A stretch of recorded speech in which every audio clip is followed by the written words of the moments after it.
नमस्कार, जय हिंद, वंदे मातरम। साथियों, मैं अभिषेक मिश्रा आज आप सभी लोगों का हमारे दृढ़ संकल्प 2.0 पर न्यू एनसीईआरटी हिस्ट्री की क्लासेस में बहुत बहुत स्वागत करता हूं। आज की इस क्लास में हम डिस्कस करेंगे क्लास 8 की न्यू एनसीईआरटी हिस्ट्री का चैप्टर नंबर 6। हमारे आज के इस चैप्टर का नाम है देसी जनता को सभ्य बनाना, राष्ट्र को शिक्षित करना। इस चैप्टर में हम डिस्कस कर रहे हैं कि अंग्रेजों ने हमारे भारत देश में शिक्षा को लेकर के क्या क्या कार्य किए एंड उन कार्यों के पीछे अंग्रेजों का निजी स्वार्थ क्या था।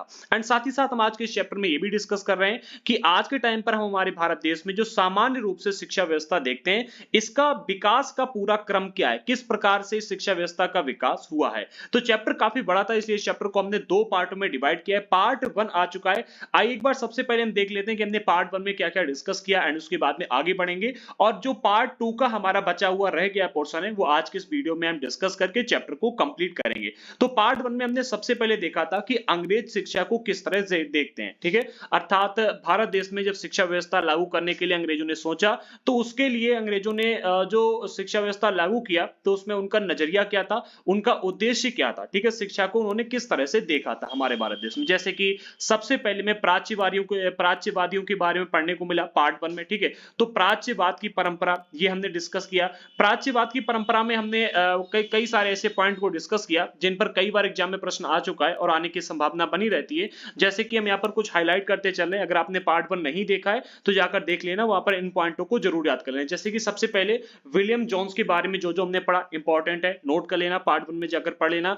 भाषाविद शब्द का अर्थ, ये भी इंपॉर्टेंट है। इसके बाद में एशियाटिक सोसाइटी ऑफ बंगाल का जो गठन किया गया था, ये इंपॉर्टेंट है, ठीक है। इसके बाद में हेनरी टॉमस कोलब्रुक, ये जो व्यक्ति हैं, इनके बारे में जो भी पढ़ा वो भी इंपॉर्टेंट है। जो एशियाटिक रिसर्च नामक एक शोध पत्रिका का प्रकाशन शुरू किया गया था, ये शोध पत्रिका इंपॉर्टेंट है। एंड इसके बाद में इनका जो रिसर्च से सामने निकल के आया था कि भारतीय सभ्यता प्राचीन काल में अपने वैभव के शिखर पर थी, इसके संबंध में जो भी जानकारी यहां पर दी गई है उसको यहां पर समझ लेना काफी इंपॉर्टेंट है। एंड इसके बाद में हमारे भारत में जो प्राचीन ग्रंथों को ढूंढा गया एंड उसके बाद में अंग्रेजों ने यह कहा था कि भारतीय संस्कृति से अंग्रेज काफी सीख सकते हैं एंड भारतीय भी इन्हीं चीजों को पढ़ करके अपने लुप्त वैभव को दोबारा अपना सकते हैं, समझ सकते हैं। तो ये भी एक इंपॉर्टेंट टॉपिक हमें यहाँ पर देखने को मिल जाता है। एंड इसके बाद में कई सारे इंपॉर्टेंट है जो कि हमने यहाँ पर समझे। फिर जो अगला पॉइंट हमें मिलता है वो मदरसा, ठीक है। और बनारस हिंदू कॉलेज की जो स्थापना की गई थी, कोलकाता में मदरसा और बनारस हिंदू कॉलेज की जो स्थापना की गई थी, इनकी डेट काफी इंपॉर्टेंट है। जैसे कि अगर हम देखें तो मदरसा की स्थापना की गई थी कोलकाता में 1781 में एंड 1791 में बनारस में हिंदू कॉलेज की स्थापना की गई थी। ये दो इंपॉर्टेंट है, इनमें कई बार प्रश्न पूछे जाते हैं, ठीक है। इसके बाद में इन तीन शब्दों का अर्थ, ठीक है, इनमें तीन में से तीसरा तो इतना इंपॉर्टेंट नहीं है, बट पहला और दूसरा इंपॉर्टेंट है। भाषाविद शब्द का अर्थ अगर आप देखो तो ऐसा व्यक्ति, एक ऐसा व्यक्ति जो कई भाषाओं का जानकार और विद्यार्थी होता है, अर्थात जिसको एक से अधिक भाषाओं का ज्ञान होता है एंड अन्य भाषाओं को सीखने का प्रयास करता है, उसे हम भाषाविद कहते हैं। और प्राच्यवादी वो लोग होते हैं जो एशिया की भाषा और संस्कृत का गहन ज्ञान रखने वाले लोग होते हैं, ठीक है। जैसे कि हम देखते हैं विलियम जोन्स नामक के जो व्यक्ति थे, टॉमस कोलब्रुक नामक जो व्यक्ति थे, और भी एक व्यक्ति थे जिनके बारे में हमने पार्ट 1 में पढ़ा था। ये तीनों भी प्राच्यवादी थे और भी कई सारे हमारे भारत देश में प्राच्यवादी आपको देखने को मिलेंगे। तो इसके बाद में हमने डिस्कस किया था पार्ट 1 में पूर्व की जघन्य गलतियां। तो यहाँ पर हमने देखा था कि अंग्रेज बहुत सारे ऐसे थे जो कहते थे कि भारतीय जो ज्ञान है वो त्रुटियों से भरा हुआ और अवैज्ञानिक है। इसके पीछे के रीजन भी हमने बताए थे कि आखिरकार उन्होंने ऐसा क्यों कहा, ठीक है। क्योंकि भारत में जिन भी पुस्तकों को ये पढ़ते थे उसमें बहुत ही बड़ी-बड़ी बातें लिखी होती थी और उस टाइम की टेक्नोलॉजी ऐसी नहीं थी कि इन बातों को सिद्ध किया जा सके। जैसे कि अगर आप देखो तो हनुमान चालीसा में पृथ्वी से सूर्य तक की दूरी बताएगी। आज के जो हमारे विज्ञान है उसने सिद्ध किया है कि उसमें बिल्कुल करेक्ट दूरी बताई गई। गुरुत्वाकर्षण का नियम अगर आज के टाइम पर देखो, जिसे हम ग्रेविटी कहते हैं, न्यूटन ने इसको लेकर के नियम बनाया, इसको सिद्ध किया था, तब लोगों ने माना। और इसको अगर आप देखो तो हमारे ग्रंथों में पहले से इसकी जानकारी दी गई है। और भी कई सारी चीजें हैं, ठीक है। जैसे कि पुष्पक विमान की बात की गई थी, ठीक है। और भी कई सारे तीर कमान की बात की गई, इंद्रियों की बात की गई। तो इन्होंने कहा कि भाई ये जो ज्ञान है यहाँ का अगंभीर और सतही है, अवैज्ञानिक है और त्रुटियों से भरा हुआ, क्योंकि इस ज्ञान को समझने की उस टाइम पर इन लोगों की क्षमता नहीं थी, ठीक है। इसके बाद में और भी कई सारे टॉपिक थे जो कि हमने यहाँ पर समझे। इन्होंने कहा कि भाई भारत जो है एक असभ्य देश है, ठीक है। भारत को असभ्य देश मानते थे और इनका कहना था कि केवल यूरोप के किसी भी पुस्तकालय का एक खाना, उस एक खाने में जितनी भी पुस्तकें होंगी वो भारत के समूचे ज्ञान के बराबर है, ऐसी इन्होंने यहाँ पर बात कही थी। उसके बाद में और भी कई सारी चीजें होती हैं जो हमने पार्ट 1 में डिस्कस किया, ठीक है। फिर 1835 में एक शिक्षा अधिनियम पारित किया जाता है। ये क्यों पारित किया था, इसके पीछे का मुख्य उद्देश्य क्या था, वो हमने यहाँ पर डिस्कस किया था। फिर व्यवसाय के लिए शिक्षा की जाने लगती है यहाँ पर, इसका मुख्य उद्देश्य क्या था, ये भी हमने यहाँ पर डिस्कस किया। अगर यहाँ पर देखो तो वुड का एक नीति पत्र जारी किया गया था 1854 में। ईस्ट इंडिया कंपनी के लंदन स्थित कोर्ट ऑफ डायरेक्टर जो थे, इन्होंने भारत में एक नोट भेजा था जो कि वुड के नीति पत्र नाम से, फिर वुड्स डिस्पैच नाम से भेजा गया था। इसमें कहा गया था कि भाई भारत में जो शिक्षा व्यवस्था है उसको बदल करके एक विशेष प्रकार से डिजाइन की जाए, जिसमें कहा गया था कि भाई यहाँ पर यूरोपीय चीजों के बारे में, यूरोपीय प्रोडक्ट के बारे में, यूरोपीय टेक्नोलॉजी के बारे में, वहां के संसाधनों के बारे में जानकारी दी जाए, वहां के बारे में यहाँ पर पढ़ाया जाए। यूरोपीय शिक्षा का प्रचार करने के लिए कहा गया था और उसके पीछे का उन्होंने रीजन बताया था कि अगर हम ऐसा करते हैं तो भारतीय लोग जो होंगे, इनके जो शिक्षा हम यहाँ पर प्रमोट करते हैं, अगर यूरोपीय शिक्षा भारत में प्रमोट की जाती है तो इसका व्यवहारिक लाभ आर्थिक क्षेत्र में मिलेगा, अर्थात यहाँ के लोगों का व्यवहार बदलने लगेगा, लोगों की सोचने की तरीका बदलने लगेगा और इसके चलते लोग यूरोपीय चीजों की डिमांड करेंगे और फिर हमारा जो व्यापार है वो फैलेगा, ठीक है। तो इस तरह से, और इसके अलावा और भी कई सारे तर्क दिए गए थे। फिर यहाँ पर क्या है कि नैतिक शिक्षा की मांग को लेकर के जो हमारे यहाँ पर ईसाई लोग थे जो अपना प्रचार कर रहे थे ब्रिटिश साम्राज्य में, ठीक है, जिन्हें हम कहते थे मिशनरी, ठीक है, तो उन्होंने इसका विरोध भी किया था और भी कई सारे लोग थे जिन्होंने इसका विरोध किया। तो यहां तक हमने पार्ट 1 में डिस्कस कर लिया था। पार्ट 2 आपका यहां से स्टार्ट होता है। तो पार्ट 2 स्टार्ट करने से पहले जिन्होंने अभी तक हमारे चैनल को सब्सक्राइब नहीं किया कर लीजिएगा, साथ ही साथ बेल आइकन को प्रेस करना बिल्कुल मत भूलना ताकि हमारे द्वारा डाले गए हर वीडियो का नोटिफिकेशन आपको मिलता रहे। एंड वन मोर थिंग, 1 तारीख से हमारे चैनल पर एनसीईआरटी की इसी चैनल पर एक स्पेशल टेस्ट सीरीज आ रही है जिसको हमने 2.0 नाम दिया, क्योंकि इससे पहले भी एनसीईआरटी की में एक टेस्ट सीरीज चला चुके हैं। 2.0 टेस्ट सीरीज की एक खासियत है कि अगर आप इस टेस्ट सीरीज को पूरी तरह से फॉलो करते हैं तो एनसीईआरटी से आने वाला एक भी क्वेश्चन आपसे नहीं छूटेगा। मैं 100% की गारंटी लेता हूं, ठीक है। तो इस टेस्ट सीरीज को जरूर फॉलो करना। सभी लोग 1 जनवरी से हमारे चैनल पर स्टार्ट हो जाएगी, टाइमिंग रहेगी रात को ठीक 8 बजे, ठीक है। तो अपने टॉपिक पर आते हैं।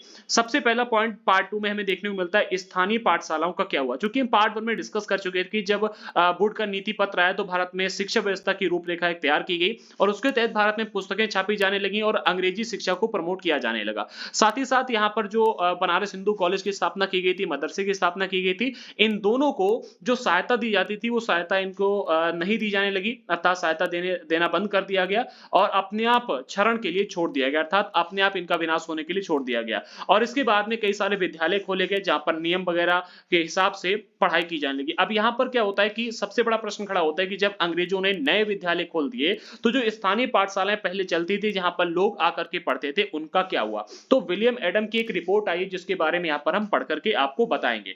तो सबसे पहले पॉइंट में कहा जा रहा है कि 1830 के दशक में स्कॉटलैंड से आए ईसाई प्रचारक जिनका नाम था विलियम एडम, इन्होंने बंगाल और बिहार के जिलों का दौरा किया और कंपनी ने उन्हें देसी स्कूल में शिक्षा की प्रगति रिपोर्ट तैयार करने का काम सौंपा था। आप समझो इसके बारे में क्या कहा जा रहा है। विलियम एडम नामक एक व्यक्ति थे जो कि 1830 के दशक में, जब यहाँ पर दशक शब्द का इस्तेमाल किया जाए तो दशक का अर्थ होता है 10 साल, ठीक है। जैसे कि हम सदी की बात करते हैं कि भाई 18वीं सदी, 19वीं सदी, 17वीं सदी, 17वीं का सदी का अर्थ होता है 100 साल, ठीक है। और सहस्राब्दी का अर्थ होता है 1000 साल। उसी तरह से दशक का अर्थ होता है 10 साल, ठीक है। तो 1830 से लेकर के 1840 के बीच में ये हमारे भारत देश में आए थे, ठीक है। स्कॉटलैंड से हमारे भारत देश में आए थे और ये एक ईसाई प्रचारक थे। क्या थे? ईसाई प्रचारक थे, ठीक है। तो विलियम एडम ने बंगाल और बिहार के कई सारे जिलों का दौरा किया और दौरा करने के बाद में कंपनी ने उन्हें जो काम सौंपा था कि स्कूलों में शिक्षा की प्रगति की रिपोर्ट आपको तैयार करनी है, इसका काम इनको दिया गया था। तो इन्होंने ये रिपोर्ट तैयार की थी। इस रिपोर्ट के अनुसार बंगाल और बिहार में 1 लाख से अधिक पाठशालाएं थी, अर्थात आज के टाइम पर जैसे हम स्कूल चलाते हैं उस टाइम पर पहले पाठशालाएं चला करती थी। तो कहा जा रहा है कि बंगाल और बिहार अगर इन दोनों ही स्थानों पर मिलाकर के बताया जाए तो 1 लाख से अधिक आपको पाठशालाएं देखने को मिल जाएंगी। और जो भी पाठशालाएं थी बहुत ही छोटे-छोटे केंद्र थे, ठीक है। पाठशालाएं हैं ये बहुत छोटे-छोटे केंद्र हैं, अर्थात पाठशालाएं बहुत बड़ी नहीं होती थी, छोटी-छोटी पाठशालाएं चलती थी जिनमें आमतौर पर 20 से ज्यादा विद्यार्थी नहीं होते थे। अर्थात हर पाठशाला में, जैसे आप यहां पर चित्र में देख पा रहे हो कि भाई ये एक झोपड़ी टाइप की बनी हुई है, घर टाइप का है, ठीक है। और उसके बाहर जैसे कि एक व्यक्ति ये बैठे ऐसे-ऐसे, ठीक है। तो कई सारे लोग उसके बाहर बैठते थे, फिर अंदर बैठे, किसी पेड़ के नीचे बैठ गए, तो ऐसे बैठ करके पढ़ाया जाता था, ठीक है। और हर पाठशाला में लगभग 20 से ज्यादा विद्यार्थी नहीं होते थे, ठीक है। एवरेज एक दिया गया, हो सकता है कि 21 भी हो जाए, 18 भी हो, 15 भी हो, 10 ही हो, ठीक है, कहो 4 ही विद्यार्थी हो, जैसे आज के टाइम पर कोचिंग सेंटर चलते हैं। वैसे आज के टाइम पर कोचिंग सेंटर में भी 50-60 बच्चे बैठते हैं, ठीक है। उनसे भी छोटे स्तर पर यहाँ पर ये पाठशालाएं चलती थी, ठीक है। आगे कहा जा रहा है कि फिर भी इन पाठशालाओं में पढ़ने वाले बच्चों की कुल संख्या 20 लाख से भी अधिक थी। अर्थात जैसे कि हमने यहाँ पर देखा कि बिहार और बंगाल इन दोनों ही राज्यों में मिला करके 1 लाख से अधिक पाठशालाएं थी। तो इन सभी पाठशालाओं का अगर एवरेज निकाला जाए तो सभी पाठशालाओं में आमतौर पर पढ़ने वाले जो छात्रों की संख्या थी वो थी 20 लाख से भी अधिक, ठीक है। ये पाठशालाएं संपन्न लोगों या स्थानीय समुदायों द्वारा चलाई जा रही थी, अर्थात ऐसे लोग जो जिनके पास पैसा और संसाधन था वो लोग इन पाठशालाओं को चलाते। जैसे कि आज के टाइम पर भी आप देखते हो हर गांव में लगभग कोई ना कोई आपको स्कूल देखने को मिलता है। तो जो पावरफुल लोग होते हैं जिनके पास में पैसा होता है, ठीक है, वो लोग इन स्कूलों को चलाते हैं, ठीक है। कई सारे आम लोग भी चलाते हैं। कई पाठशालाएं स्वयं गुरु द्वारा ही प्रारंभ की गई थी, जैसा कि हम किस्से कहानियों में सुनते हैं कि पहले गुरुकुल हुआ करते थे, उसी तरह की पूरी ये कहानी है। तो पहले गुरुकुल जो हुआ करते थे उन्हीं के बारे में यहाँ पर बताया गया है। अगले पॉइंट में कहा जा रहा है कि शिक्षा का स्तर काफी लचीला था, अर्थात पढ़ाई का जो तरीका था जैसे यहाँ पर पढ़ाई करवाई जाती थी उसका स्तर बहुत ही ज्यादा ऐसा था कि आम जनता भी उसमें आराम से घुल मिल करके उसका फायदा उठा सकती थी। आज के तरीके का शिक्षा का स्तर नहीं था। समझो तरीका क्या था, तो बच्चों की जो फीस थी वो निश्चित नहीं होती थी, छपी हुई किताबें बिल्कुल भी नहीं होती थी, अर्थात बच्चों की जो फीस थी वो निश्चित नहीं थी, ठीक है। किसी बच्चे से 1 रुपए लिया जा रहा है, किसी से 5, किसी से 10, ठीक है। अर्थात माँ बाप की आमदनी के हिसाब से, ठीक है, फीस जो होती थी वो उनके माँ बाप की आमदनी के हिसाब से तय होती थी। अमीर से ज्यादा फीस ली जाती थी और गरीबों से कम फीस ली जाती थी, ठीक है। तो वही कहा जा रहा है बच्चों की फीस निश्चित नहीं थी, छपी हुई किताबें नहीं होती थी, अर्थात मौखिक रूप से शिक्षा प्रदान की जाती थी। पाठशाला की इमारत अलग से बनाई जाती थी, जैसे कि अलग से नहीं बनाई जाती थी। यानी कई बार क्या है कि घरों में ही क्या है कि बैठकर पढ़ा दिया गया, ठीक है, या फिर क्या है कि किसी पेड़ के नीचे बैठ करके पाठशालाएं चल रही वहां पर पढ़ा दिया गया, या कोई गुरु है अपने घर में रहता है, घर पर ही बुला लिया 4 लोगों को, ठीक है। तो इस प्रकार से स्कूल के लिए फिर पाठशाला के लिए कोई अलग से बिल्डिंग वगैरह तैयार नहीं की जाती थी जहां पर आमतौर पर लोग रहते थे, वहीं पर इन पाठशालाओं को चलाया जाता था। बेंच और कुर्सियां नहीं होती थी, जैसे आज के टाइम पर हम स्कूल में देखते हैं ब्लैक बोर्ड भी नहीं थे, जैसा आज के टाइम पर हम देखते हैं। अलग से कक्षाएं लेने, बच्चों की हाजिरी लेने का कोई इंतजाम नहीं था, जैसे आज के टाइम पर हम देखते हैं कि एक्स्ट्रा क्लास चलती है तो एक्स्ट्रा क्लास कुछ भी नहीं चलाई जाती थी, बच्चों की हाजिरी अर्थात प्रेजेंटी भी नहीं लगाई जाती थी, सालाना इम्तिहान और नियमित समय सारणी जैसी कोई व्यवस्था नहीं थी, जैसे कि आज के टाइम पर हम देखते हैं। फिर आप कहोगे कि भाई ये पाठशाला कैसी हुई, आज के टाइम पर तो हम यही देखते हैं स्कूलों में अगर ब्लैक बोर्ड नहीं हो, कुर्सियां ना हो, मेज ना हो, ब्रेंच ना हो बैठने के लिए, एग्जाम ना होता हो, पढ़ाने के लिए ब्लैक बोर्ड ना हो, प्रेजेंटी ना लगाई जाती हो, तो स्कूल किस काम का। अब इस टॉपिक को यहां पर समझो कि भाई आखिरकार जब ये सारी चीजें उपलब्ध नहीं थी तो पढ़ाई होती कैसे थी। तो यहां पर अगले पॉइंट में कहा जा रहा है कि कुछ कुछ पाठशालाएं बरगद की छांव में ही चलाई जाती थी, चलती थी, अर्थात काफी बड़े बड़े पेड़ होते हैं बरगद के, तो बरगद के पेड़ के नीचे धूप नहीं पड़ती है, ठीक है, तो बरगद की छांव में कई सारी पाठशालाएं चलती थी, ठीक है। तो कई गांव की किसी दुकान या मंदिर के कोने में या गुरु के घर में ही बच्चों को पढ़ाया जाता था। कहने का अर्थ यहाँ पर यह है कि भाई कई पाठशालाएं ऐसी थी जहां पर आपको देखने को मिलेगा कि गुरु अपने घर में बैठकर बच्चों को पढ़ा रहा है, ठीक है, या फिर मंदिर में, ठीक है, कई सारे मंदिर हुआ करते तो मंदिर के कोने में बैठ करके पाठशालाएं चल रही हैं, ठीक है, मंदिरों में ऐसा होता था, गुरुकुल में, ठीक है। या फिर गांव की कोई दुकान है, दुकान के बगल में, दुकान में थोड़ी सी जगह निकाल ली, वहां पर बैठाकर बच्चों को पढ़ाया जा रहा है, ठीक है, या फिर बरगद के छांव में पढ़ाया जाता था। बच्चों की फीस उनके माँ बाप की आमदनी से तय की जाती थी। इससे क्या था कि आमतौर पर जितने भी लोग थे, ठीक है, चाहे गरीब हो या अमीर हो, सब अपने बच्चों को पढ़ा सकते थे। अमीरों से ज्यादा पैसा लिया जाता था और गरीबों को कम फीस देनी पड़ती थी। अगर आज भी ये व्यवस्था हो जाए तो बहुत अच्छा रहेगा, हर बच्चा पढ़ेगा। समानता अगर लानी है ना हमारे समाज में तो ऐसा ये करना चाहिए, लेकिन फिर यहाँ पर फ्रॉड बढ़ जाएगा, ठीक है। तो ये भी क्या है कि फ्रॉड से रोकने के लिए हम ऐसा नहीं कर सकते, ठीक है, इसके लिए बहुत ही नियमित व्यवस्था की आवश्यकता होगी, बहुत ही ईमानदार लोगों को कुछ पोस्ट पर बैठाना होगा, एक पूरी श्रृंखला तैयार करनी होगी, एक पूरी कम्युनिटी बनानी होगी, तब इस हम प्रोसेस को इंप्लीमेंट कर सकते हैं। वैसे मैं भविष्य में एक स्कूल खोलने की सोच रहा हूं और जब भी मैं स्कूल खोलूंगा तो मैं इस प्रोसेस को जरूर अपने स्कूल में अप्लाई करूंगा कि जो बच्चे गरीब फैमिली से आते हैं उनसे पैसा कम लिया जाए और अमीर परिवार के बच्चों से पैसा ज्यादा लिया जाए। अगले पॉइंट में कहा जा रहा है कि शिक्षा मौखिक होती थी, क्या पढ़ना है, यह बात विद्यार्थियों की जरूरत को देखते हुए गुरु ही तय करते थे। कहने का अर्थ यहाँ पर यह है कि पहले शिक्षा देने के लिए कॉपी किताबों का इस्तेमाल नहीं होता था, ना ही ब्लैक बोर्ड का इस्तेमाल होता था, मौखिक रूप से पढ़ाया जाता था। गुरु बैठ करके बातों को बताते थे कहानी के रूप में और बच्चे सारे बैठ करके उस बात को सुना करते थे। अब चूंकि कहानी के माध्यम से पढ़ाया जाता था तो बच्चे उन बातों को एक ही बार में याद कर लेते थे या फिर उनको कंठस्थ अर्थात याद करवाया भी जाता था कई बार, ठीक है। जो ब्राह्मण होते थे, जो पंडित होते थे, उनको याद भी करवाते थे गुरु लोग बैठ करके, ठीक है। जैसे कि भाई कोई मंत्र है, अब मंत्र को कहानी के रूप में बताने से तो काम चलेगा नहीं, तो मंत्र जो वगैरह जो होते थे, जो विशेष चीजें होती थी, उनको कंठस्थ करवाया जाता था शब्द सा, ठीक है। एक एक शब्द बोल करके बताया जाता था और विद्यार्थी बैठ करके उन चीजों को रट लेते थे, ठीक है। और मतलब जो विद्यार्थी की जरूरत के हिसाब से आम जानकारियां हुआ करती थी, ठीक है, उनको मौखिक रूप से बता दिया जाता, ठीक है। और कौन व्यक्ति क्या पढ़ेगा, ठीक है, ये विद्यार्थी की जरूरत को देखते हुए गुरु ही तय करते थे कि भाई व्यक्ति को आवश्यकता क्या है। आज के टाइम की जैसा नहीं कि भाई क्लास 12 तक हम पढ़ते जा रहे हैं, हमें पता ही नहीं है कि हमें आगे करना क्या है। ऐसे ही होता ना आज के टाइम पर, कक्षा 1 2 3 4 5 6 7 8 9 10 11 12 12वीं तक बच्चा पढ़ जाता है और उसे पता ही नहीं होता है कि उसे आगे चल करके करना क्या है, ठीक है। ये व्यवस्था अंग्रेजों के द्वारा दी गई, इसमें थोड़ा सा चेंजमेंट करके हमारे भारत देश में इंप्लीमेंट आजादी के बाद में इसे किया गया, ठीक है। अच्छा, विद्यार्थियों को अलग कक्षाओं में नहीं बिठाया जाता था, जो भी विद्यार्थी होते थे, ठीक है, उनको अलग कक्षाओं में नहीं बिठाया जाता, सभी एक जगह पर एक साथ बैठते थे और अलग अलग स्तर के विद्यार्थियों के साथ गुरु अलग से बात कर लेते थे। भाई कोई कमजोर है या कोई स्ट्रांग है पढ़ने में, तो उनसे अलग अलग तरीके से बात भी कर ली जाती थी। अगले पॉइंट में कहा जा रहा है कि एडम ने पाया कि यह लचीली प्रणाली स्थानीय आवश्यकताओं के लिए काफी अनुकूल है। जो प्रणाली यहाँ पर चल रही थी वो स्थानीय आवश्यकताओं को देखते हुए, जो आमतौर पर बच्चे थे, जो आम जनता थी, उस जनता की आवश्यकता को देखते हुए बहुत ही बढ़िया है। ये विलियम एडम ने यहाँ पर अपनी रिपोर्ट प्रस्तुत की, ठीक है। उदाहरण के लिए फसलों की कटाई के समय कक्षाएं बंद कर दी जाती थी। अब भाई गरीब फैमिली है, ठीक है, अगर वो उस परिवार का बच्चा खेत में जाकर के काम नहीं करेगा तो उसके घर में खाने को नहीं मिलेगा। अब बच्चे से कहो आप या पढ़ने जाओ, माँ बाप अकेले काम करें जाकर के, और इतनी गरीबी का टाइम था, भुखमरी का टाइम था, तो ऐसा नहीं हो पाता, ठीक है। तो इसके लिए क्या होता था, जब भी फसलों की कटाई होती थी या फसलों की बुवाई होती थी तो कक्षाओं को बंद कर दिया जाता था, क्योंकि उस समय गांव के बच्चे प्रायः खेतों में काम करने के लिए चले जाते थे, ठीक है। अब भाई अगर बच्चा खेत में काम करने के लिए जाएगा तो पढ़ने के लिए कौन आएगा, ठीक है, और अगर पढ़ने के लिए जाएगा तो काम करने के लिए कौन जाएगा, ठीक है। उस टाइम पर ऐसा कोई नियम नहीं था कि भाई बच्चों से आप मजदूरी नहीं करवा सकते, ठीक है, या बच्चों को मजदूरी नहीं करनी चाहिए, तो बाल मजदूरी जैसा उस टाइम पर कोई नियम नहीं था, ठीक है। तो यहाँ पर क्या है कि बच्चे खेत पर काम करने के लिए जाते थे। कटाई और अनाज निकल जाने के बाद पाठशाला दोबारा शुरू कर दी जाती थी। इसका परिणाम यह था कि साधारण काश्तकारों के बच्चे भी पढ़ाई कर सकते थे, तो ये परिणाम इसका था, ठीक है।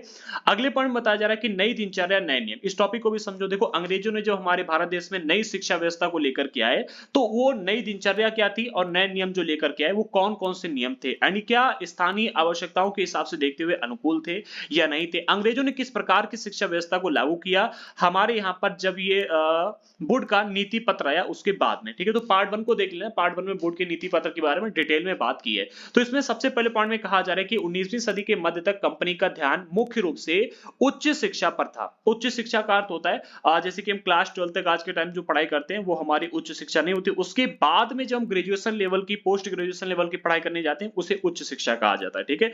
तो 19वीं सदी के मध्य तक जो कंपनी थी, कंपनी का मुख्य रूप से ध्यान रहता था कि भाई हम उच्च शिक्षा पर ध्यान दें, ठीक है।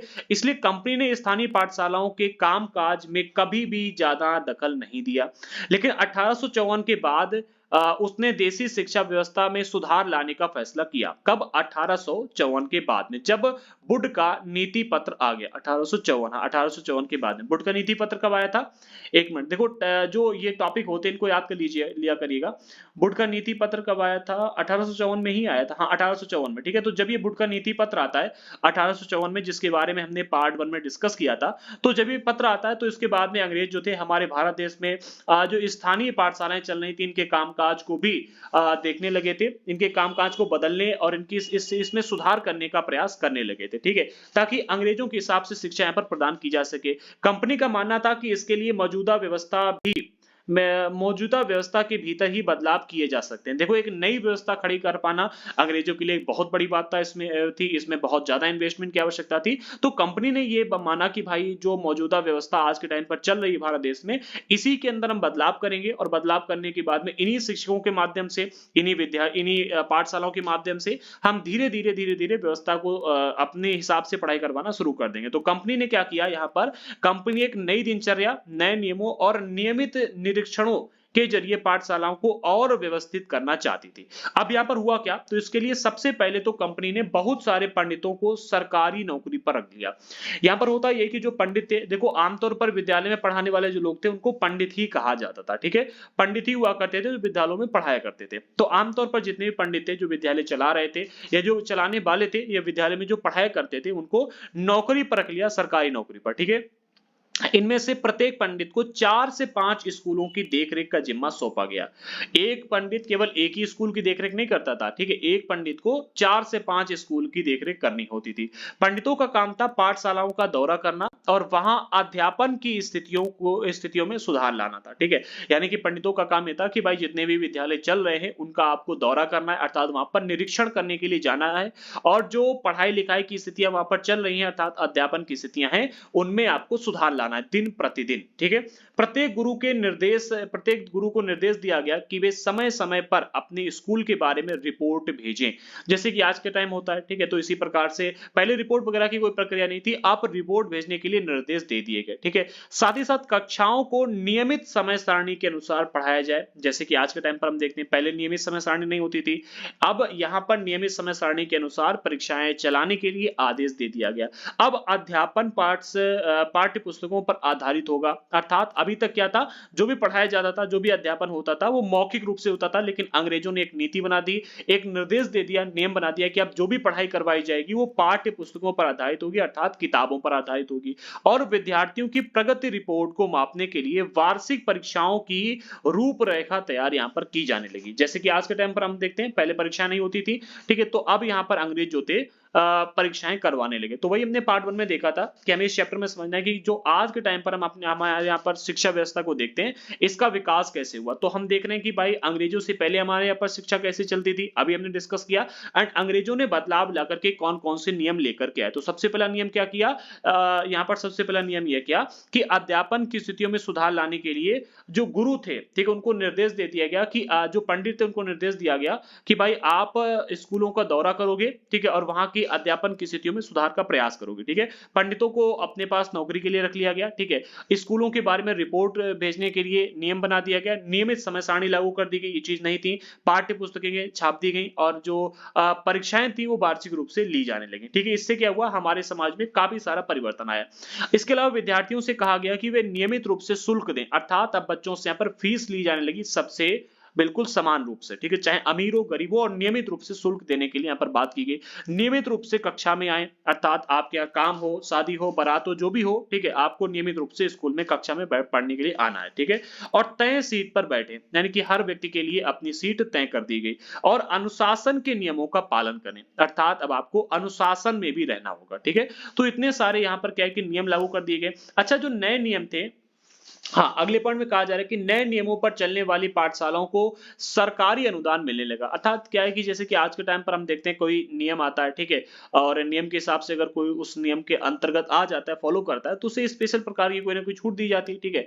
तो वही यहाँ पर हुआ कि भाई जैसे ही अंग्रेजों ने ये नियम लेकर के आए, ये अपने सारे के सारे जो भी मतलब कानून थे वो लागू किए, ठीक है, जो भी बातें थी उनको कहा, नियमों को दिया। तो जिन पाठशालाओं ने इन नियमों को माना, ठीक है, जो इन नियमों के हिसाब से पाठशालाएं चलने लगी, जो सरकार के साथ में जुड़ गई, जिन ब्राह्मणों ने, जिन पंडितों ने सरकार का सरकारी अनुदान लेना शुरू कर दिया, मतलब सरकारी नौकरी करनी शुरू कर दी, उनके पाठशालाओं को सरकारी अनुदान मिलने लगा, अर्थात पैसा मिलने लगा, सरकार देने लगी, ठीक है। जो पाठशालाएं नई व्यवस्था के भीतर काम करने को तैयार नहीं थी, उन्हें कोई सरकारी सहायता नहीं दी जाती थी। अर्थात देखो, कई सारी पाठशालाएं तो ऐसी थी जिन्होंने सरकार द्वारा सुझाए गए नियमों को माना, ठीक है, और उनके हिसाब से अपनी पाठशालाओं को चलाने लगे, अर्थात इन जो परीक्षा थी वो साल में लेने लगे, ठीक है, पुस्तकें जो सरकार के द्वारा दी जाती थी उनके माध्यम से पढ़ाने लगे, और भी जो नियम लागू किए थे वो सारे, कुछ पाठशाला ऐसी थी जिन्होंने मान लिया। अब जिन पाठशालाओं ने नियम मान लिया उनको सरकारी अनुदान मिलने लगा, लेकिन जिन पाठशालाओं ने इन नियमों को नहीं माना, ठीक है,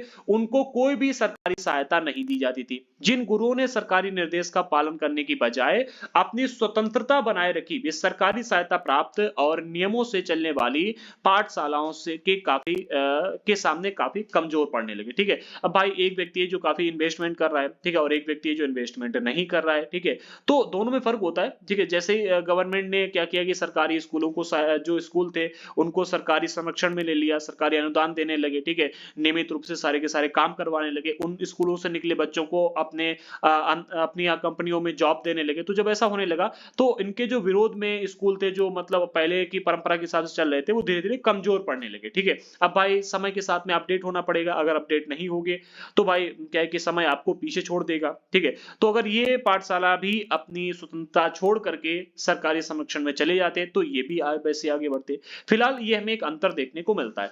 अगले पॉइंट में कहा जा रहा है कि इन नियमों और दिनचर्या का एक और भी नतीजा हुआ, पहले वाली व्यवस्था में गरीब किसान के बच्चे भी पाठशाला में जा सकते थे, क्योंकि पाठशालाओं की समय सारणी काफी लचीली थी। ठीक है, जैसा कि अभी हमने डिस्कस किया। ठीक है, तो पहली वाली जो अगर आप पाठशाला देखोगे तो वो अच्छी थी, उसमें आमतौर पर सभी लोग जाकर पढ़ सकते थे, क्योंकि वहां पर जो समय सारणी थी और जो नियम थे वो काफी लचीले थे, जो कि आम जनता को काफी पसंद भी आते थे।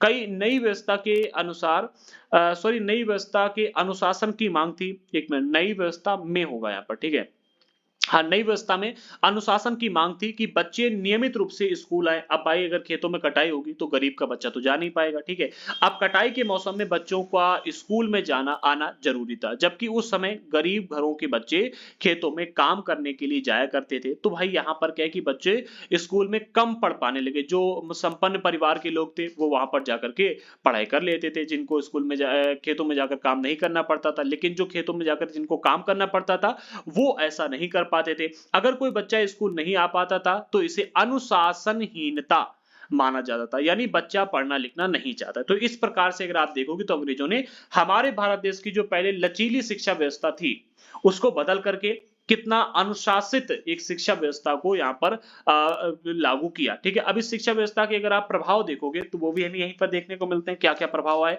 गांधी जी ने इसके लेकर के काफी सारी बातें भी कही।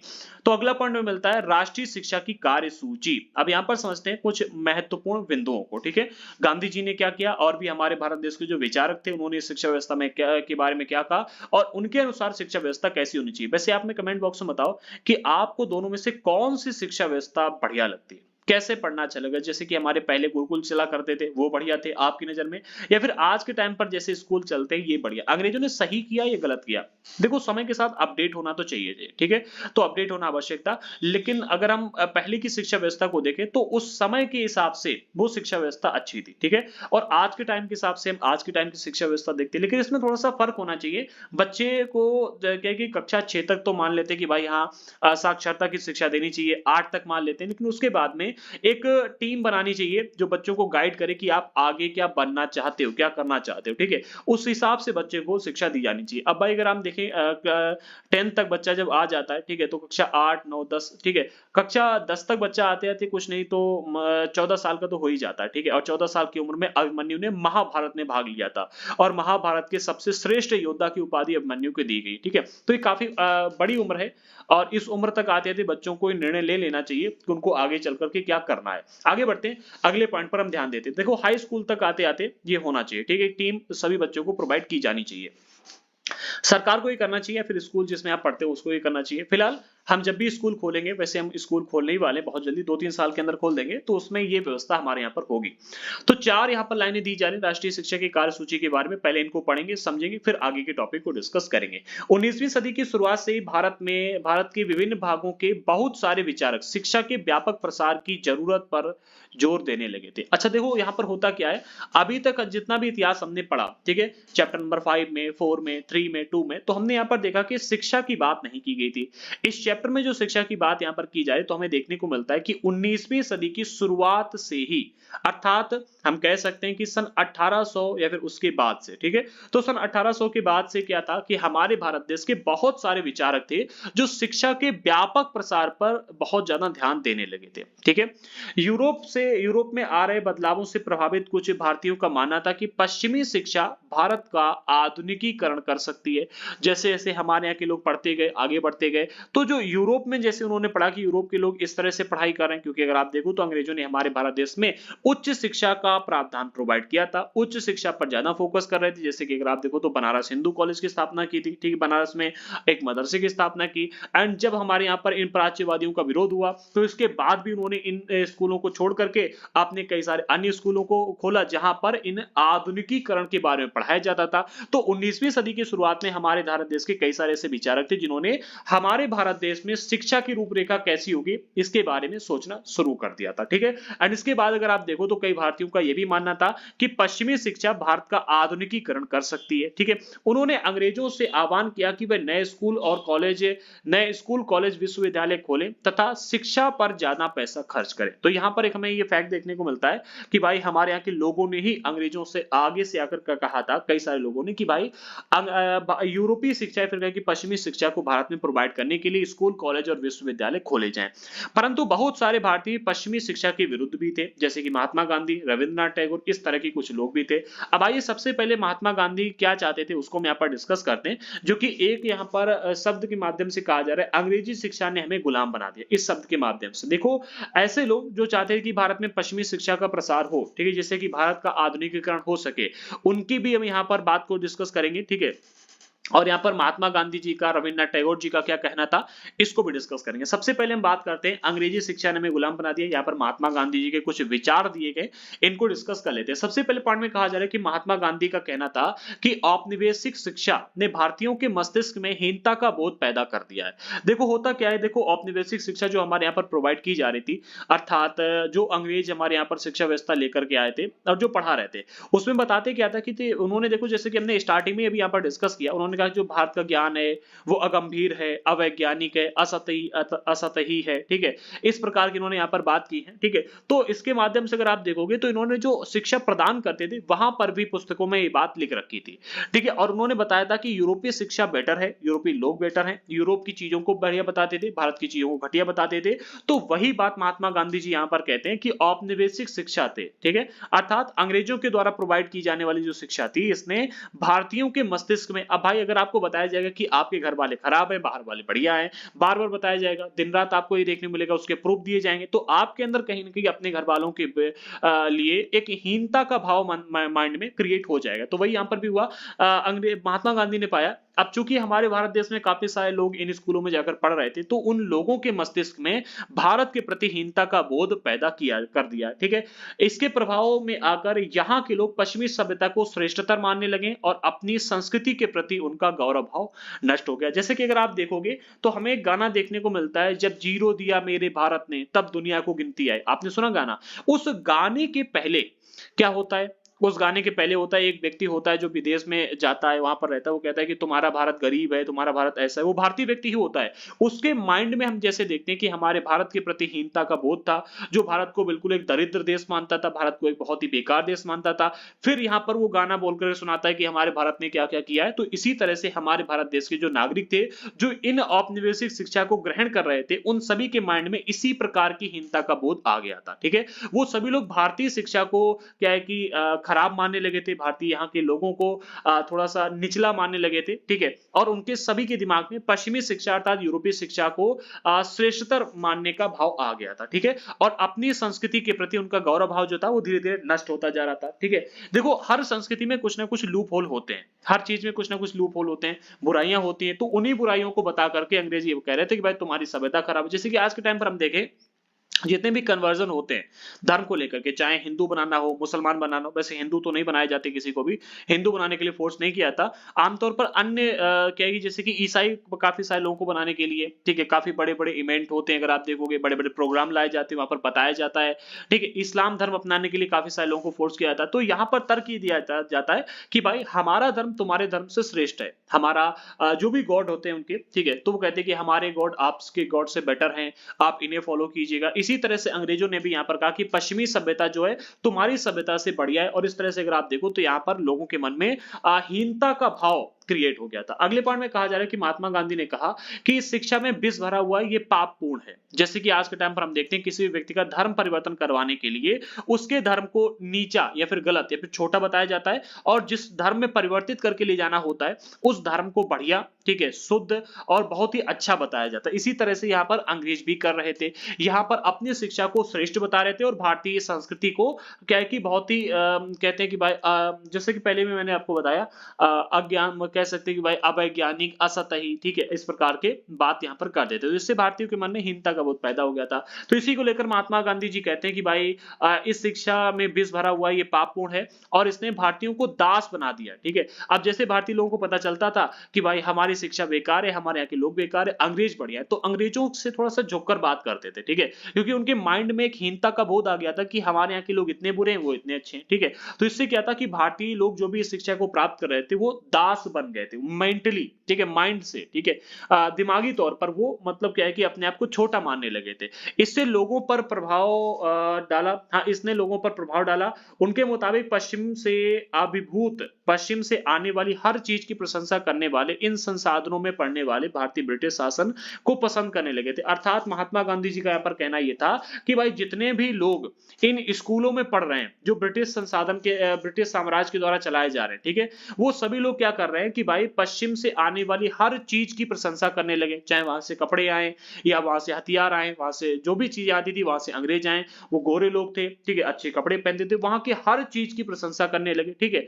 ये चीज अगर आप देखोगे तो जो लोग ब्रिटिश शासन के द्वारा चलाए जा रहे स्कूलों में पढ़ते थे उनके भीतर की ये भावना को यहाँ पर बताया गया, ठीक है। महात्मा गांधी एक ऐसी शिक्षा के पक्षधर थे जो भारतीयों के भीतर प्रतिष्ठा और स्वाभिमान का भाव पुनर्जीवित करे, ठीक है। इनका कहना था कि भाई ऐसी शिक्षा प्रोवाइड करो जो हम लोगों के भीतर प्रतिष्ठा और स्वाभिमान का भाव पुनर्जीवित करे, ठीक है, कि भाई हम स्वाभिमानी बने, हम किसी को अपने से बड़ा ना माने। बड़ा मानने का अर्थ है कि भाई हम अपने आप किसी से छोटा ना समझे, ठीक है, कि जैसे कि यहाँ पर भारतीय लोग जो थे पश्चिमी शिक्षा को बहुत अच्छा मानने लगे थे, ठीक है, उनको श्रेष्ठ मानने लगे थे, भारतीय संस्कृति को क्या है कि बहुत ही खराब मानने लगे थे, तो ऐसा नहीं होना चाहिए, ठीक है। अंग्रेजों, ये महात्मा गांधी जी का कहना था। राष्ट्रीय आंदोलन के दौरान उन्होंने विद्यार्थियों से आह्वान किया था कि वे शिक्षा संस्थानों को छोड़ दें और अंग्रेजों को बताएं कि अब वे गुलाम बने रहने के लिए तैयार नहीं है। ये एक बहुत ही बड़ी बात थी और इसमें काफी सारे स्टूडेंटों ने भाग भी लिया था। महात्मा गांधी की दृढ़ मान्यता थी कि शिक्षा केवल भारतीय भाषाओं में ही दी जानी चाहिए, जबकि यहाँ पर क्या था, जो शिक्षा दी जाने लगी थी, अंग्रेज जो शिक्षा दिलवाते थे वो अंग्रेजी में दिलवाने का प्रयास करते थे, ठीक है। उनके मुताबिक अंग्रेजी में दी जा रही शिक्षा भारतीयों को अपाहिज बना देगी। अब जैसे आज के टाइम पर भी अगर आप देखोगे तो हर इंग्लिश मीडियम में पढ़ने वाला छात्र हमारे भारत देश में अगर आप देखोगे तो हर क्षेत्र में जाकर के कंपैटिबल नहीं है, हर क्षेत्र में जाकर के अपने आप को वहां के माहौल के हिसाब से नहीं डाल सकता। अब जैसे कि क्या है कि हमारे यहाँ पर कई सारी सब्जियां हैं, ठीक है, हम कई सारे सेलिब्रिटीज को ही देखते हैं, सब्जियों के नाम वो नहीं जानते, इंग्लिश में जानते हैं। अब भाई सब्जी बेचने वाला जो है वो तो गांव का व्यक्ति है, उसने हिंदी में सब कुछ पढ़ा सीखा है, और आप उससे इंग्लिश में कहो कि भाई हमको कैरेट दे दो, अब वो कैरेट जानता ही नहीं तो क्या करोगे, ठीक है, उसे भी इंग्लिश पढ़नी पड़ेगी। तो यहां पर क्या है कि महात्मा गांधी जी ने देखा कि इंग्लिश को बहुत प्रमोट किया जा रहा है, ठीक है, हिंदी क्या है कि जो भी चीजें बताई जा रही है वो इंग्लिश में बताई जा रही है, ठीक है, जो भी पढ़ाया जा रहा है वो इंग्लिश में पढ़ाया जा रहा है। जैसे कि एग्जांपल के रूप में यहाँ पर अगर आप देखोगे तो महात्मा गांधी जी एक मिनट, हाँ, ग्रेविटी शब्द का इस्तेमाल किया गया, ठीक है, ग्रेविटी हम देखते हैं, ग्रेविटी शब्द हमारे लोगों के लिए बहुत नया है, लेकिन गुरुत्वाकर्षण इस शब्द का इस्तेमाल हमारे ग्रंथों में बहुत समय से होता आ रहा है, ठीक है, तो वही चीज यहाँ पर बताई जा रही है। इसके अलावा अगर आप देखो तो महात्मा गांधी ने कहा कि अंग्रेजी शिक्षा जो है हमारी भारतीय जनता को अपाहिज बना रही है, क्योंकि इंग्लिश में पढ़ करके आते हैं और उन्हें काम करना है हिंदी में, ठीक है। उसने उन्हें अपने सामाजिक परिवेश से काट दिया। हाँ भाई देखो, अगर आपको आपके समाज की भाषा नहीं आएगी, ठीक है, आपको ज्ञान तो है लेकिन आपकी समाज की भाषा में ज्ञान नहीं है, तो आप अपने समाज से कटे हुए महसूस करोगे, जो कि यहाँ पर अंग्रेजों ने किया, ठीक है, और उन्हें अपनी ही भूमि पर अजनबी बना दिया, जिसको अगर आप देखोगे तो हमारी इस पूरी की पूरी टॉपिक का हेडलाइन भी ये है, ठीक है। अब भाई आप जिस समाज में रहे वहां पर रहने वाले सभी लोग हिंदी में बात करते हैं, हिंदी में बोलचाल करते हैं, हिंदी में सभी शब्दों का नाम रखा गया है, और आप पढ़ के आ रहे हो इंग्लिश में। अब भाई एक बात बताओ, आपके यहाँ पर उर्दू बोलने वाला कोई व्यक्ति आ जाए और आपके यहाँ पर कोई भी उर्दू ना जाने, ठीक है, तो आप वहां पर रहोगे अगर, तो वहां पर आप एक प्रकार से अपाहिज बनकर के रहोगे, क्योंकि आप किसी से बात करोगे उर्दू में, ठीक है, और वहां का व्यक्ति उर्दू जानता नहीं, तो आप बात भी नहीं कर पाओ, हो सकता है कि आप पानी भी ना मांग पाओ, ठीक है। तो वही यहाँ पर था, यहाँ पर जो शिक्षाएं प्रोवाइड की जा रही थी वो इंग्लिश में थी, ठीक है, और इससे क्या है कि भारतीय लोगों को शिक्षा तो मिल रही थी लेकिन वो केवल रट लेते थे, ठीक है। समाज के बारे में उनको जानकारी नहीं थी। ठीक है? तो एक प्रकार से मानसिक रूप से यहाँ पर लोगों को विकलांग किया जा रहा था, अपाहिज बनाया जा रहा था, ठीक है? और उन्हें भारतीय जो सामाजिक परिवेश है इससे काट दिया गया था और कहा जा रहा है कि उन्हें अपनी ही भूमि पर अजनबी बना दिया गया। भाई यहाँ पर रहने वाले सभी लोग हिंदी जानते थे और वो इंग्लिश जानते थे, ठीक है? इंग्लिश में सब पढ़ के आए तो यहाँ के लोगों के लिए वो अजनबी बन गए थे, ठीक है? अब भाई आपके यहाँ पर अगर कोई उर्दू बोलने वाला व्यक्ति आएगा तो आपके लिए अजनबी होगा क्योंकि ना आप उसकी भाषा समझ रहे हैं, ना आपकी भाषा वो समझ रहा है, ठीक है? उनकी राय में विदेशी भाषा बोलने वाले, स्थानीय संस्कृत से घृणा करने वाले, अंग्रेजी शिक्षा भारतीय अपनी जनता, एक मिनट, अंग्रेजी शिक्षित भारतीय अपनी जनता से जुड़ने के तौर तरीके भूल चुके थे।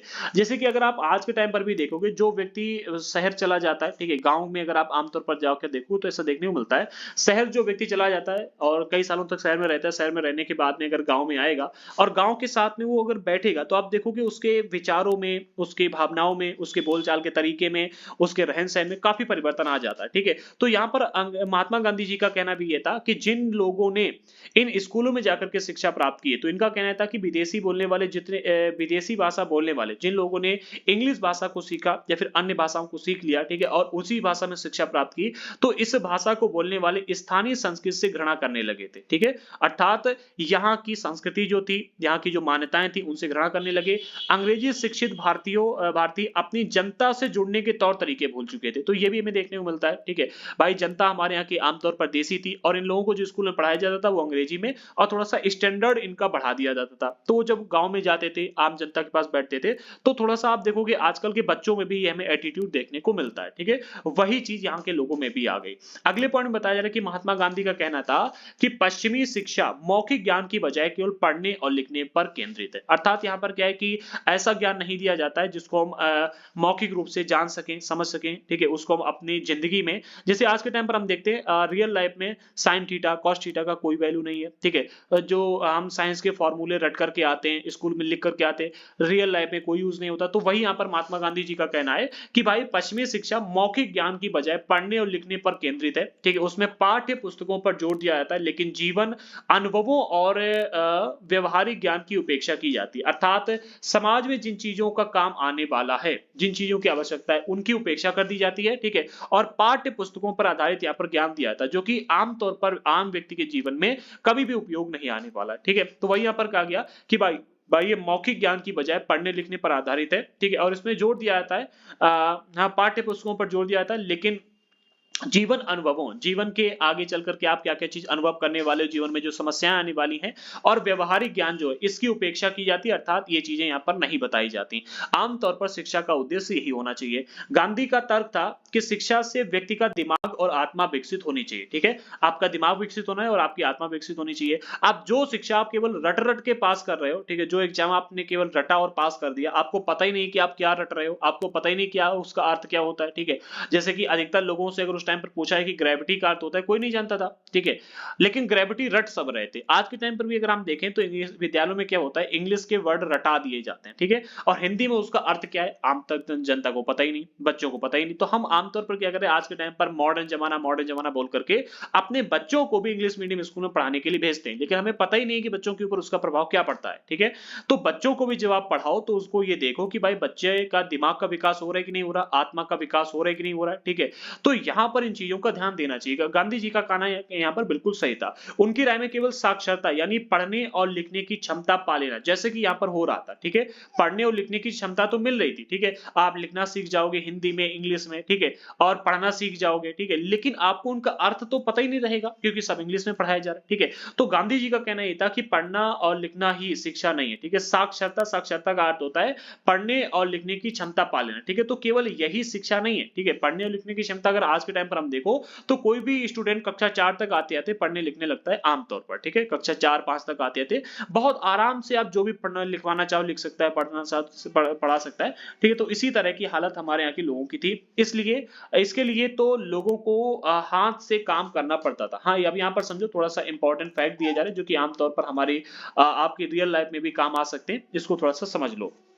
कहा जा रहा है जैसा कि यहाँ पर कहा गया महात्मा गांधी जी के द्वारा कि उनकी राय में साक्षरता पा लेना ही शिक्षा नहीं है। ठीक है, इसके लिए लोग शिक्षा प्राप्त करने के लिए लोगों को हाथ से काम करना पड़ता था, हुनर सीखने पड़ते थे और यह जानना पड़ता था कि विभिन्न चीजें किस प्रकार काम करती हैं।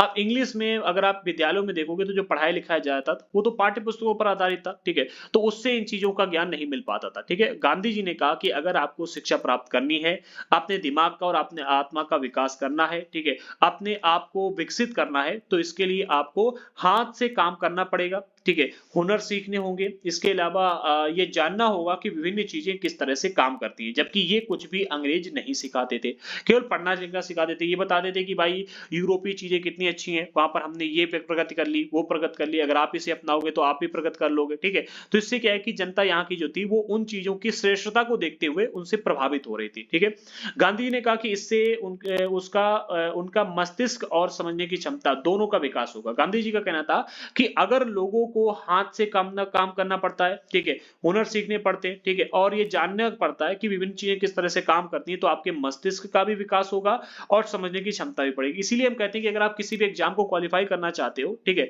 तो आपको उसको क्या है कि प्रैक्टिस ज्यादा करो। ठीक है, पहले उसके बारे में पढ़ो, समझो और प्रैक्टिस सेट ज्यादा लगाओ। जितने से जितने ज्यादा आप प्रैक्टिस सेट लगाओगे, बिना सोचे समझे आप लिख नहीं सकते। ठीक है, तो आपके मस्तिष्क का विकास होगा, ठीक है, और समझने की क्षमता का भी विकास होगा। ठीक है, तो वही उन्होंने कहा आपको हाथ से काम करना पड़ेगा, हुनर सीखने होंगे, ठीक है, और ये जानना होगा कि चीजें जो है वो किस प्रकार से कार्य करती हैं। आगे बढ़ते हैं।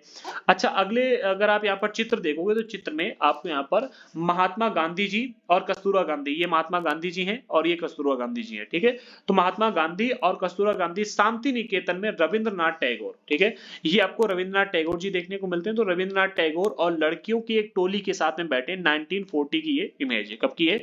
1940 की ये फोटो है। ठीक है, ये फोटो एनसीईआरटी में दी गई थी इसलिए हमने रख ली, क्योंकि हमारी बुक्स में ज्यादा फोटो वगैरह होती नहीं है। ठीक है, तो चीज टॉपिक को बताने के लिए यहाँ पर ध्यान रखता है। ठीक है, अगले पॉइंट मिलता है साक्षरता ही शिक्षा नहीं है। इस टॉपिक को भी समझो, साक्षरता का अर्थ क्या होता है अभी हमने समझ लिया। अब महात्मा गांधी ने इसके लिए कुछ लिखा था, उसको यहाँ पर पढ़ते हैं।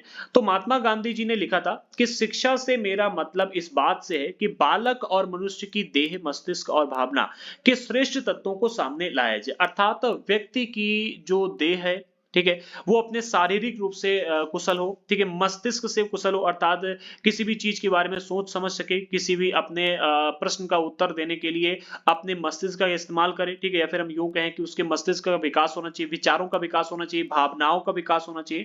ठीक है, तो इनके श्रेष्ठ तत्वों को सामने लाया जाए। अब जैसे कि कोई बच्चा है, ठीक है, तो बच्चे के शरीर में अगर हम लड़ने की बात करें तो नहीं लड़ सकता। ठीक है, जैसे कि उसे ट्रेनिंग देते हैं आर्मी में जाने के लिए, तो यहाँ पर कहा गया कि मनुष्य के देह, दूसरा मस्तिष्क। क्या होता है कि कई सारे लोगों का आईक्यू लेवल लो होता है, ठीक है, जल्दी से आंसर नहीं दे पाते, तो इनका कहना था कि भाई मस्तिष्क का विकास करो। ठीक है, तीसरा भावनाओं का विकास करो कि जल्दी से उसे कोई उसकी भावनाओं को ऊपर अपना कब्जा न जमा पाए। जैसे कि लड़कियां आज के टाइम पर क्या करती हैं, लड़कों को बहुत जल्दी मूर्ख बना के चले जाती हैं, फिर कहते हैं कि मेरा कट गया। ठीक है, ऐसा होता है ना। तो यहाँ पर वो भी कहा गया कि भाई आपको क्या है कि अब शिक्षा का उद्देश्य होना चाहिए। गांधी जी का मतलब ये था कि भाई किसी भी मनुष्य या फिर बालक की देह, मस्तिष्क और भावना के श्रेष्ठ तत्वों को सामने लाया जाए। ठीक है, हर मनुष्य में क्या है कि अपनी एक विशेष गुणता होती है, हर मनुष्य का अपना अपना कोई विशेष किसी न किसी क्षेत्र में वो अपना एक बहुत ही अच्छा काम कर सकता है। ठीक है, तो उसे सामने लाया जाए। साक्षरता ना तो शिक्षा का अंत है, तो यहाँ पर क्या है कि थोड़ा सा कट लग गया था, फिर से समझते हैं इस टॉपिक को। तो यहाँ पर कहा जा रहा है साक्षरता ना तो शिक्षा का अंत है और ना ही उसकी शुरुआत है। देखो, साक्षरता की अगर हम बात करें तो साक्षरता का अर्थ होता है पढ़ने और लिखने की आपको क्षमता आ जाए। ठीक है, जिसका कि अगर अर्थ यहाँ पर हमने देखा, साक्षरता का अर्थ होता है यानी पढ़ने और लिखने की क्षमता पा लेना, अर्थात साक्षरता। ठीक है, तो साक्षरता को हम ना तो देख सकते हैं कि भाई शिक्षा का अंत है और ना ही शुरुआत है। ठीक है, तो शिक्षा प्राप्त करने के लिए साक्षरता की आवश्यकता नहीं है। ठीक है, शिक्षा पाने के लिए जरूरी नहीं कि आपको लिखना और पढ़ना आना चाहिए, मौखिक रूप से भी हम शिक्षा प्राप्त कर सकते हैं। ठीक है, तो इसीलिए कहा जा रहा है कि भाई साक्षरता ना तो शिक्षा का अंत है और ना ही शुरुआत है, यह तो केवल एक साधन है। ठीक है, साक्षरता के माध्यम से आप शिक्षा प्राप्त कर सकते हो। ठीक है, एक मौखिक रूप से भी प्राप्त कर सकते हो। ठीक है, जिसके हाथ नहीं होते हैं, जो लिखना पढ़ना नहीं जानता, क्या वो शिक्षा प्राप्त नहीं करता? वो भी शिक्षा प्राप्त करता है। तो साक्षरता ना तो शिक्षा का अंत है, जो कि अंग्रेज लोग साक्षरता लोगों को साक्षर बना रहे थे, पढ़ाना लिखाना सिखा रहे थे, तो साक्षरता ना तो इसका अंत है और ना ही शुरुआत है। ये एक साधन है, एक माध्यम है, जिसके जरिए पुरुष और महिलाओं को शिक्षा दी जा सकती है। साक्षरता अपने आप में शिक्षा नहीं है, नहीं होती। ठीक है, लिहाजा मैं बच्चों को शिक्षित करते हुए सबसे पहले उन्हें कोई उपयोगी हस्त कौशल सिखाऊंगा। गांधी जी का ये जो मतलब एक विचार था, गांधी ने लिखकर जो ये बताया था शिक्षा के विषय में, सबसे बढ़िया विचार यही था। आमतौर पर हमारी गवर्नमेंट को भी ये करना चाहिए कि जब भी कोई बच्चा पढ़ने लिखने के लिए जाए तो उसे कोई ना कोई किसी न किसी एक क्षेत्र की नॉलेज दी जाए, कोई ना कोई एक हस्त कौशल सिखाया जाए, ताकि अगर उसकी जॉब ना भी लगे तो वो अपना काम कर सके। ठीक है, तो वही यहाँ पर कहा जा रहा है, गांधी जी कहते हैं कि मैं बच्चों को शिक्षित करते हुए सबसे पहले उन्हें कोई हस्त कौशल सिखाऊंगा और उन्हें शुरू से ही कुछ रचने पैदा करने के लिए तैयार रखूंगा। ठीक है, रचने और पैदा करने के लिए तैयार रखूंगा, ये भी एक बड़ी बात थी। ठीक है, रचने के लिए यानी कोई आविष्कार करने के लिए, या फिर कोई आविष्कार करने के लिए कह सकते हैं। ठीक है, कोई अच्छा काम करने के लिए, रचना करने के लिए, किसी का आविष्कार करने के लिए तैयार रखूंगा। तो ये गांधी जी का एक अच्छा विचार था। मेरा मानना है कि दिमाग और आत्मा का सर्वोच्च विकास इस तरह ही की शिक्षा से ही संभव है। गांधी जी की शिक्षा व्यवस्था अगर हम देखें, अगर इसे लागू किया जाए तो बहुत ही अच्छी शिक्षा व्यवस्था है। आज के टाइम पर देखो, आधुनिक युग है, हम विभिन्न क्षेत्रों में बात करते हैं, पढ़ते लिखते हैं, समझते हैं। ठीक है, तो यहाँ पर आज के टाइम पर तो थोड़ा सा क्या है कि मुश्किल होगा इस चीज को लागू कर पाना। ठीक है, लेकिन क्या है कि इनसे हम सीख करके इन चीजों को लागू कर सकते हैं। जैसे गांधी जी का कहना है कि हम बच्चों को शिक्षित करते हुए उन्हें कोई हस्त कौशल सिखाऊंगा। ठीक है, तो ये मतलब होना चाहिए, बच्चों को कोई ना कोई हस्त कौशल आना चाहिए। ठीक है, आमतौर पर जो व्यापारी होते हैं वो अपने बच्चों को व्यापार करना सिखा देते हैं, जो कुम्हार होते हैं वो अपने बच्चों को सिखा देते हैं। ठीक है, जिनके पास में अपनी टेक्निक है, जो माँ बाप सिखाते हैं, ये काम स्कूलों में होना चाहिए। ठीक है, बच्चों को कोई ना कोई हस्त कौशल सिखाया जाना चाहिए। ठीक है, उन्हें शुरू से ही कुछ रचने पैदा करने के लिए तैयार रखूंगा। ठीक है, आगे मेरा मानना है कि दिमाग और आत्मा का सर्वोच्च विकास इस तरह की शिक्षा से ही संभव है। ठीक है, अगर आप बच्चे को कुछ रचने और कुछ पैदा करने के लिए तैयार करते हो तो ये उसके दिमाग और आत्मा के विकास के लिए सबसे अच्छा तरीका है।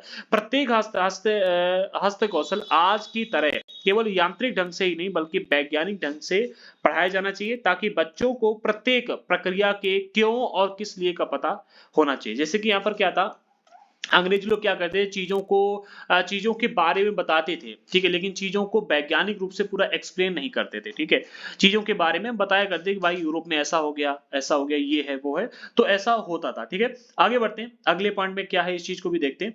हाँ, तो यहाँ पर कहा जा रहा है कि गांधी जी का कहना था कि प्रत्येक हस्त कौशल आज की तरह, यानी कि जो भी ऐसे कार्य हैं जिनको हम हाथ से करते हैं, ठीक है, आज की तरह केवल यांत्रिक ढंग से ही नहीं होने चाहिए। जैसे कि उस टाइम पर क्या था कि जैसे कि कपड़ा बनाना है, ठीक है, तो कपड़े बनाने के लिए हाथ से बुनकर लोग जो थे वो कपड़ों को बनाया करते थे, चरखे से बनाया करते थे। ठीक है, बर्तन बनाने, तो बर्तन बनाने के लिए भी हाथ से बनाया करते थे। तो गांधी जी का कहना था कि प्रत्येक हस्त कौशल आज की तरह केवल यांत्रिक ढंग से ही नहीं बल्कि वैज्ञानिक ढंग से भी पढ़ाया जाना चाहिए, जिनके बारे में पढ़ाया जा रहा है। ठीक है, जैसे कि कपड़ा बुनने के बारे में बुनकर लोग अपने बच्चों को सिखाते हैं, इसी चीज को स्कूल में वैज्ञानिक तरीके से पढ़ाया जाए, उसके पीछे का रीजन बताया जाए। ठीक है, जो भी हस्त कौशल है कि भाई इस तरह से भी इस चीज को बनाते हैं, कपड़ा बनाने के पीछे की साइंस क्या होती है, उसमें कौन कौन से मटेरियल यूज होता है, उसका वैज्ञानिक क्या है, तो इन चीजों के बारे में बताया जाना चाहिए। यानी कि बच्चों को प्रत्येक प्रक्रिया, ठीक है, जैसे बर्तन बनाया जा रहा है तो बर्तन के लिए मिट्टी आ रही, मिट्टी का किस प्रकार का होना है। ठीक है, इसके अलावा मिट्टी को किस प्रकार से हम उसके मिट्टी को बना रहे हैं, मीथ रहे हैं। ठीक है, मिट्टी पानी क्यों मिलाया जाता है, जो भी प्रक्रिया होती है, तो प्रत्येक प्रक्रिया के क्यों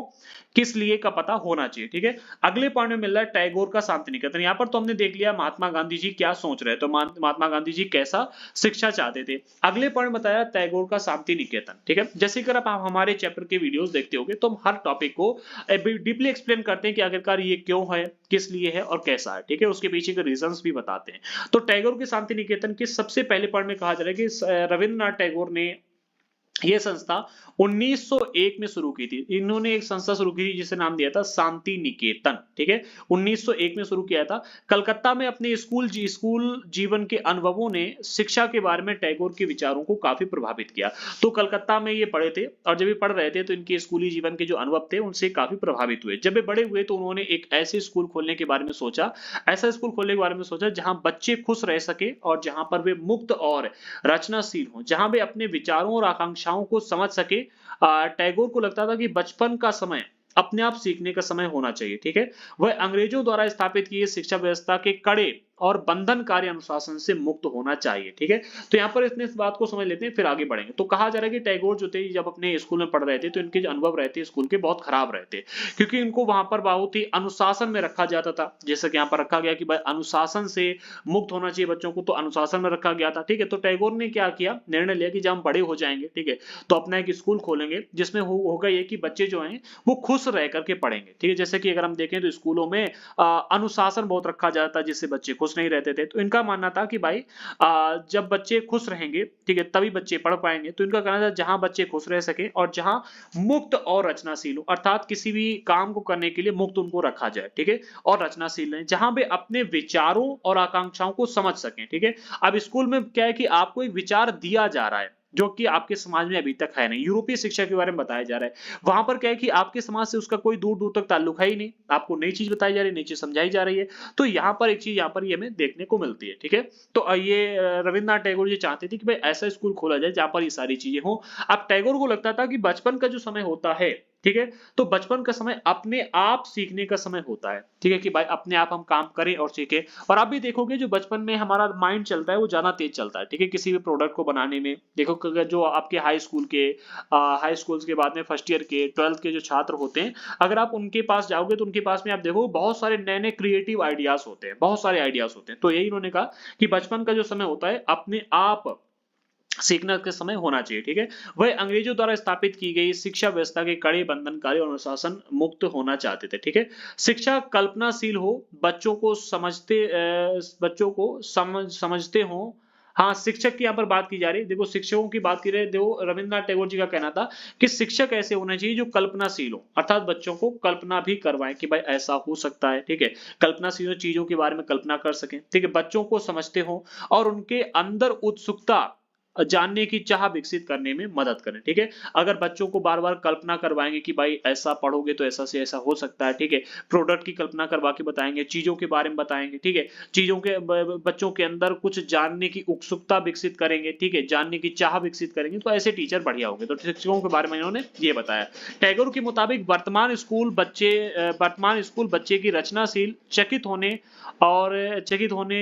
के उनके उसके स्वाभाविक गुण को मार देते। तो टैगोर जी का यहाँ पर एक कहना था कि जैसे आज के टाइम पर जो स्कूल चले, और आज के टाइम पर भी स्कूलों की यही कहानी है, क्या है कि बच्चों का जो रचनाशील या फिर हम बात करें कि भाई चकित होने का या फिर जो माइंड के विकास होने का समय होता है, वो होता है आमतौर पर आज के टाइम पर अगर आप देखोगे तो कक्षा 5 से कह सकते हैं। ठीक है, कक्षा 5 या फिर कक्षा 4 से कह सकते हैं। ठीक है, कक्षा 4 से लेकर के और कक्षा 12 तक का जो समय ये होता है आमतौर पर आज के टाइम पर स्कूली बच्चों का। ठीक है, ये समय ऐसा होता है जब बच्चों का दिमाग बहुत तेजी से विकसित हो रहा होता है। ठीक है, और अगर उस टाइम पर उनको ये चीजें प्रोवाइड की जाए, अर्थात उनको ऐसा शिक्षक मिले जो कल्पनाशील हो, अपने बच्चों को समझता हो। ठीक है, समझने के अलावा उनके अंदर उत्सुकता विकसित कर सके ये चीजों के बारे में जानने की, प्रोडक्ट को समझने की, नई चीजों के विकास करने की, तो इससे बच्चा जो होगा रचनाशील बनेगा और आगे बढ़ेगा, मतलब उसको उसका ज्ञान बढ़ेगा। ठीक है, तो टैगोर ने यहाँ पर कहा है कि वर्तमान स्कूल अर्थात उस टाइम पर जो स्कूल चल रहे हैं वहां पर बच्चों की रचनाशीलता, अर्थात बच्चों के अंदर जो चीजों के रचना करने का जो एक भाव होता है, ठीक है, इसके अलावा चकित होने के जो स्वाभाविक गुण है उसको मार देते हैं, क्योंकि भाई उनके ऊपर अनुशासन बहुत रखा जाता है और स्कूल के सिलेबस के हिसाब से ही पढ़ाई की जाती है। लेकिन अगर आप उससे पहले देखोगे तो व्यक्ति की जरूरत के हिसाब से उसे पढ़ाया जाता था। अगले पॉइंट में बताया जा रहा है कि टैगोर का मानना था कि सृजनात्मक शिक्षा को केवल प्राकृतिक परिवेश में ही प्रोत्साहित किया जा सकता है, जैसे हमारे यहाँ पर पहले शिक्षा हुआ करती थी। तो इनका मानना था कि भाई अगर आपको सृजनात्मक शिक्षा देना जिससे कि बच्चे के चरित्र का विकास हो, बच्चे के गुणों का विकास हो, ठीक है, तो इन्होंने कहा भाई ऐसी शिक्षा को हम प्राकृतिक परिवेश में ही दे सकते, बंधनकारी इलाकों में बैठकर नहीं दे सकते। अच्छा, जब मैं स्कूल में पढ़ता तो मैं आपको अपने बारे में बता दूं, मेरे यहाँ पर शिक्षक जो थे अक्सर ऐसा करते थे कि भाई स्कूल में फील्ड में ले जाते थे। ठीक है, जब हिस्ट्री पढ़ाते थे, ज्योग्राफी भी पढ़ाते समय ऐसा करते थे। ठीक है, तो हिस्ट्री और ज्योग्राफी पढ़ाते समय क्लास 10 तक ऐसा मैंने देखा है कि वो स्कूल में क्लासरूम से बाहर ले जाते थे, फील्ड में बैठाते थे और वहां बैठाकर बहुत ही कहानी के माध्यम से बताते थे। और तब मैं सच बता रहा हूँ कि ऐसे में कहानी को सुनने में, टॉपिक को समझने में बहुत मन लगता था और वो कहानी हमें आज भी याद है। पूरी इतिहास को उन्होंने कहानी के माध्यम से हमें पढ़ाया था। आगे बढ़ते क्या कहा जा रहा है, इसलिए उन्होंने कलकत्ता से 100 किलोमीटर दूर एक ग्रामीण परिवेश में अपना स्कूल स्कूल खोलने का फैसला लिया था, जिसे शांति निकेतन नाम दिया गया। उन्हें यह जगह निर्मल शांति से भरी, ठीक है, यानी कि ऐसी स्थान जो कि मतलब जहां पर शांति रहती है, ठीक है, तो निर्मल और शांति से भरी शांति निकेतन दिखाई दी, जहां प्रकृति के साथ जीते हुए बच्चे अपने स्वाभाविक सृजनात्मक मेधा को विकसित कर सकते हैं, ठीक है। तो ये यहाँ पर इस प्रकार से तब इन्होंने जाकर के कलकत्ता से 100 किलोमीटर दूर शांति निकेतन की स्थापना की। कब की स्थापना, ये हम आपको अभी बता चुके, कमेंट बॉक्स में हमें आप बताओ, ठीक है, कब की थी स्थापना, ये कमेंट बॉक्स में बताओ। अगले पॉइंट बता रहे कि बहुत सारे मामलों में टैगोर और महात्मा गांधी शिक्षा के बारे में कामोबेश एक जैसी राय रखते थे। देखो, महात्मा गांधी जी के बारे में अगर हम देखें और टैगोर जी के बारे में देखें, तो दोनों लोगों का हमें विचार या कि कई क्षेत्रों में अलग अलग देखने को मिलता है। हमने देखा जहां महात्मा गांधी जी चाहते थे, यहाँ पर अगर हम देखें तो महात्मा गांधी जहां चाहते थे कि व्यक्ति जो है उसके दिमाग और आत्मा का सर्वोच्च विकास होना चाहिए, ठीक है, और उसके लिए उन्होंने बताया कि भाई बच्चे जो हैं उनको शिक्षित करते हुए सबसे पहले कोई हस्त कौशल सिखाया जाए, ठीक है, इसके बाद में उन्हें रचने और पैदा करने के लिए तैयार किया जाए, प्रोडक्ट को बनाने के लिए या फिर कहीं कोई भी रचना करने के लिए और पैदा करने के लिए, ठीक है, नए नए आविष्कार करने के लिए तैयार किया जाए। वहीं अगर हम यहाँ पर बात करें रविंद्रनाथ टैगोर जी की, तो इनका कहना यह था कि भाई बच्चे को भाई हम तैयार तो कर देंगे, ठीक है, लेकिन इसके लिए आपको एक ऐसे परिवेश में ले जाकर बच्चों को पढ़ाना होगा जहां पर वो अनुशासन से मुक्त रहें, अनुशासन से के बंधन में ना रहें, ठीक है, अनुशासन से मुक्त रहें, उनके ऊपर कड़े बंधन ना लगाए जाए, बंधनकारी अनुशासन से मुक्त रहें, अनुशासन में तो नहीं बट बंधनकारी जो अनुशासन है जो व्यक्ति को बांध के रख देते, इससे मुक्त रहे, ठीक है, और कल्पनाशील हो, ठीक है। तो दोनों में काफी अंतर में देखने को मिलता है, लेकिन कई सारे मामले ऐसे थे जिसमें गांधी जी और रविन्द्रनाथ टैगोर जी दोनों लोग बराबर हमें देखने को मिलते। जैसे कि सबसे पहले बात करें, कामोबेश एक जैसी रखते थे, लेकिन दोनों के बीच में फर्क भी था। महात्मा गांधी जी चाहते थे कि पश्चिमी सभ्यता और मशीनों व प्रौद्योगिकी की उपासना के कट्टर आलोचक थे। गांधी जी चाहते थे कि भाई इनकी उपासना न की जाए, ठीक है। तो गांधी जी पश्चिमी सभ्यता और मशीनों व प्रौद्योगिकी के उपासना के कट्टर आलोचक थे। इनका कहना था कि भाई पश्चिमी सभ्यता की उपासना मत करो, हम मानते हैं भाई हमारी सभ्यता अलग है, उनकी सभ्यता अलग है। इसका मतलब ये थोड़ा है कि भाई आप पश्चिमी सभ्यता की उपासना करने लोगे, उनको श्रेष्ठ मानने लगोगे, ये महात्मा गांधी जी का कहना था। इसके अलावा मशीनों और प्रौद्योगिकी, इनकी भी आप क्या है कि मतलब बहुत उपासना करना बंद कर दो, इनकी पूजा करना बंद कर दो, ठीक है, आप अपना खुद का विकास करो, ठीक है, रचनात्मक बनो, ठीक है, चीजों को विकास करो, प्रोडक्ट का विकास करो, लेकिन उनकी पूजा करना बंद करो, ठीक है। टैगोर आधुनिक पश्चिमी सभ्यता और भारतीय परंपरा के श्रेष्ठ तत्वों का सम्मिश्रण चाहते थे।